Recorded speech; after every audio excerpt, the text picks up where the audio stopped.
Today I'm catching up with Arike Oke, Director of the Black Cultural Archives. We discussed the Black Cultural Archives' response to the Black Lives Matter protests in the UK, the exhibition Stories of Black Leadership 2, Breaking Barriers, that has now been shared online, and also a week-long series of online events to commemorate the annual Windrush Day. So hi Arike, it's really lovely to speak to you again. Obviously so much has happened since we last spoke in May, and unlike many of us, like me, on furlough, you've been working flat out this whole period.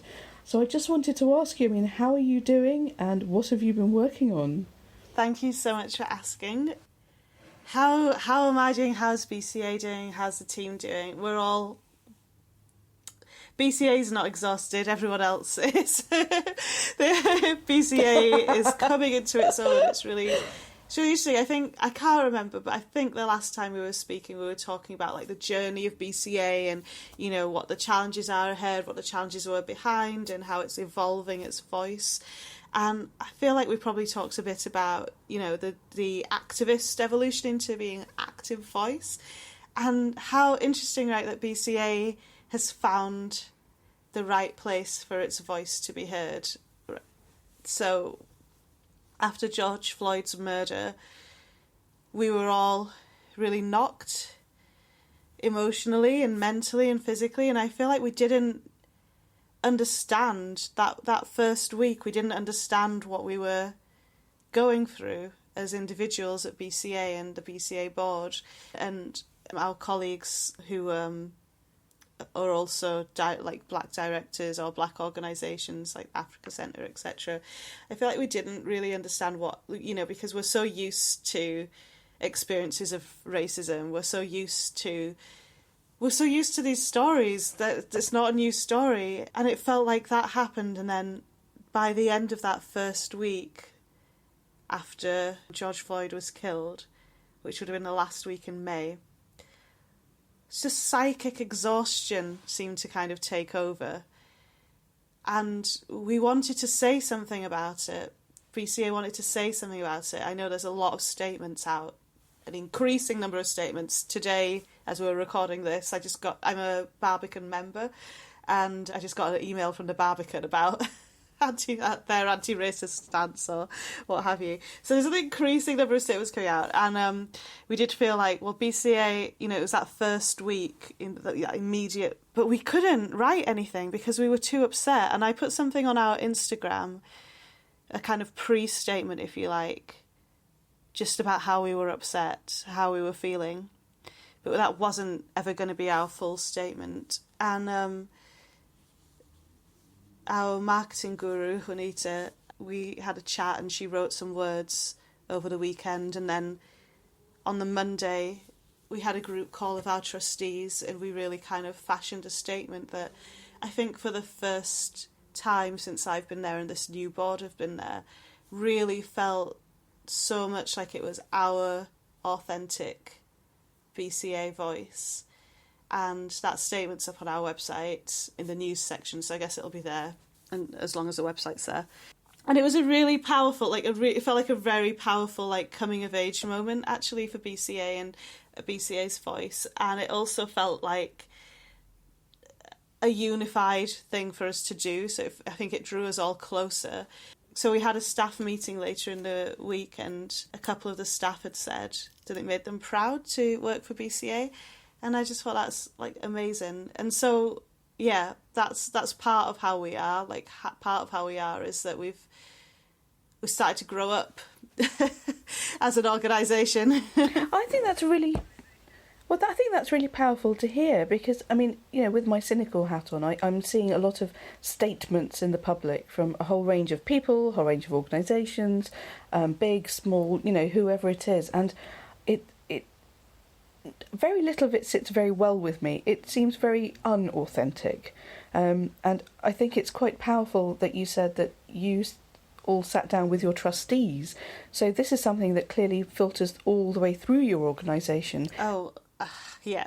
And it's something you actually believe as well. Whereas I think everything else that I'm seeing, well, I say, obviously I can't say everything, but a lot of what I'm seeing and the way I'm interpreting it is just, it's so superficial. And, you know, in the next, 2-3 months even, I imagine a lot of it will already have been forgotten, and maybe it's already been forgotten. And I think it's quite great to see that Black Cultural Archives is really taking it to heart and making change across the sector, one organisation at a time, authentically. Yeah, thank you. And we had this, when we put it out, we've had this, like, it was a strengthening feeling, and that feeling is still there, but and I think it's the right word to use, but in this case, don't usually like to use the word but I think in this case, I think it's okay. It's sort of our responsibility for the cultural sector seems to have kind of grown exponentially, right? So people are coming to us a lot, people are looking at BCA. There's been, I know last time we spoke, I talk about the conservatism of the archives profession as opposed to the museums profession, and just prior to recording this with you, there's been quite a lot of quite distressing conversations in the archives sector, in the professional sector, and some of those conversations have kind of led to people saying maybe BCA should be the sector leader, and I'm like, well, most of our staff are furloughed. We're going through the same thing that all of the country is doing, that all employers in the country are going through, that all institutions in the country are going through, and we don't have stable funding. We're an independent charity, so while we want to lead the way, and our voice is important, and we need to use our voice and our platform, and we have an educational function, the expectation for BCA to do all of the labour is disappointing. This is exactly what I was thinking. Yeah, the same thing. It's the usual expectations and all of the work on this issue, which affects everyone, naturally has to fall on one small organisation to do all the work for everyone. It's like, thanks very much again. Yeah, thanks loads, guys. But yeah, no worries about funding, eh? Don't worry about funding us.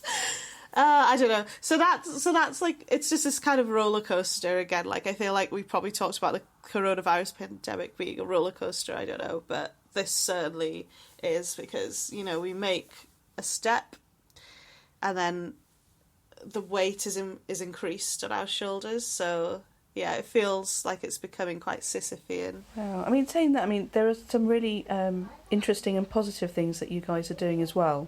I recently saw... It's all interesting and positive. It is, but it's also hard work, and as you've explained, when it all falls on you and your organisation, that's not easy at all.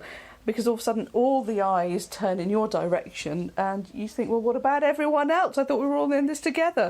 But once again, you find out, hey, actually, that's not the case. It will be hilarious one day. Yes, give it another year or two, maybe more. Like, definitely more than a year.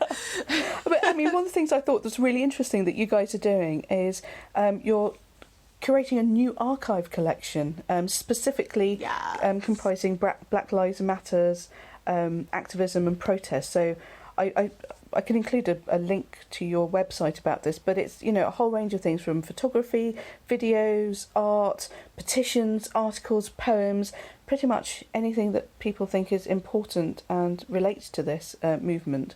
It says, please do get in touch. So, what kind of things have you been acquiring stuff already? Yeah, so we felt like that call out had to happen at the time that we made the call out. Right? We couldn't wait. We had pondered similar call outs for Windrush, around Windrush scandal. We'd pondered similar call outs for the coronavirus and Black people's experience of it. And we knew that we didn't really have the capacity to do that sort of collecting without funding. For this particular moment in time, it's a very, the energy around it is very immediate. It's very now. It's like hyper now. Some people are experiencing activism for the first time. Some people are going on their first protest. Some people are going on their first protests during a pandemic for which there is no cure.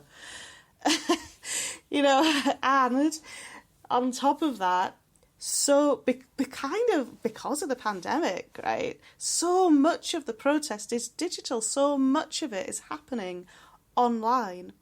So our call out is specifically trying to capture that moment that we're going through at the peak of the energy, at the peak of the activism and enthusiasm, or the first wave of 2020's activism and enthusiasm around Black Lives Matter, at the peak of the digital engagement with it. Because of the pandemic, it's really hard for us to know when we can physically collect items. So a digital collection is what we're calling out for.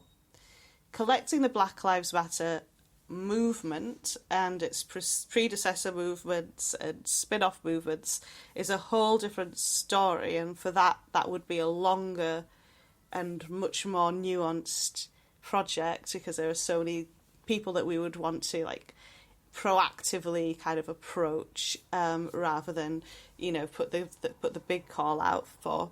But what we're hoping to capture in this call out is not only like the connections with those people we can have longer conversations with, but that like flowering, that effervescence of the movement. It's really exciting. We've had I can't remember the number off the top of my head, but we had like tons of submissions or pre-submissions. You fill in a form and then we get back to you and discuss like file formats and things, but the pre-submission, tons and tons, and it has started already to tail off a bit in terms of numbers. So I feel like that's quite a good indication that we did the right thing to put the call out when we did, even though, again, most of the staff furloughed. Yes, oh no. But, so, I mean, it's fine though, because, you know, that's one of the things that we thought about.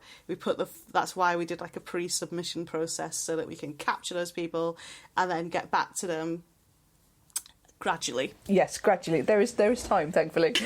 There's time. Hopefully there's time, as long as we capture them in that moment. So, yeah, I'm really excited about it. I think it feels like a very positive thing to do. I think it's going to be an incredible collection, and it's certainly garnering and catching the attention of the sorts of people who I think would never have thought to donate their material to BCA. So it's going like up and down the country and into businesses even, and to individuals, and it's actually like going to be such a really different collection than anything else that we've got, because it'll be multiple people rather than one collective or one person, and those multiple people will not have anything to do with each other apart from that this issue captured their attention. Brilliant. I'm really excited to see what you guys do with that, actually. I mean, in the future, obviously, because in the future, no pressure.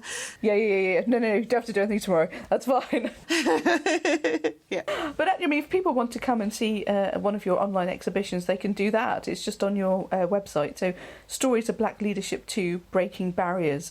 And there are some really incredible photographs by Joy Gregory of a whole range of incredible women. I mean, Dame Linda Dobbs, Shelley Thompson, Baroness Doreen Lawrence, Margaret Casely Hayford. So it's you know, if people want to go and have a look for the kind of interesting work that you guys have already done, they can see that there already. Yeah, and again, like, without the pandemic, that wouldn't have gone online. That would have just been an exhibition in our building, and it is actually still in situ at our building. And once we reopen it, if you come to the building, then it's a slightly different experience, because it's a very beautiful exhibition. It has some extra objects and archive material in there that aren't on the online version, but the online version is really cool. And I doubt very much that we would have put it online if we had not had to close the building to visitors.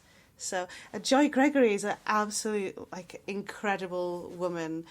Her career is amazing, and her vision as an artist is fantastic. She seems to be working on 5 different projects at once all the time, and is a very I find her approach cerebral and intellectual in a way that is very inclusive. So, yeah, she was an absolute dream to work with. I suppose it's quite nice. Loads of people coming to your website, and there's so much more that they can find. And another thing I saw, you can tell I spent some time on your website, but I sort of found myself sort of drawn into all these different little areas. But I mean, we're talking today, and it is the let's have a look, the 18th of June. And in next week it's the 22nd of June, which is the annual Day of Recognition of Windrush. And Black Cultural Archives has got a whole bunch of events sort of curated together for Windrush Waves 2020. There's loads of stuff. I mean, there's the play at the National Theatre, storytelling, sounds of the rush, poetic unity. I mean, really, I think people need to go and have a look, actually. Yeah, it's quite cool, isn't it? And it's good timing, because I think that page went live only yesterday or today, because we've been really, anyway, small team, doing our best. The page has gone up. It's got tons of content in it, and the reason it does is because of, again, like working in partnership. So Decolonise the Archive are one of our residents, and they have some radio plays that they're going to be releasing next week as part of our Windrush programme, and that's on the page, I think. And Poetic Unity are one of our residents as well. So it's just really cool. Like, we can actually use our platform and share it with others. Absolutely. I think when everyone's stuck at home, it's a nice place to go and learn more, do more, listen, look. Whereas otherwise, we're all busy with our lives, running around. Well, I say we. You are still very much busy with getting on with work and stuff. For me, I'm at home, and so for me, well, you're going on with things that are pretty awesome and cool too. Oh, thank you. Well, I'm enjoying what I'm doing. Yeah. But yeah, it's just, for me, it's been a nice opportunity to learn more about things I didn't know a huge amount before. So I think probably a lot of people are in my shoes as well. Yeah, I wonder how much that's played into why Black Lives Matter has touched more people than it has previously. Yeah, I think just more time to really think and look around and really mull things over, as opposed to going, oh yeah, that thing's happening, right, back to the commute, back to the school run, back to whatever else is going on. So yeah, cool. Well, thanks so much for talking to me. I really appreciate it. You're welcome. That was me, Sushma Jansari, talking to Arike Oke, Director of the Black Cultural Archives. I'm continually inspired by small organisations with big ambitions like the BCA. It is the only national heritage centre dedicated to collecting, preserving and celebrating the histories of African and Caribbean people in Britain. I encourage you to support their work by donating through their Just Giving page, justgiving/Black Cultural Archives, or give £5 by texting BACK BCA to 70970.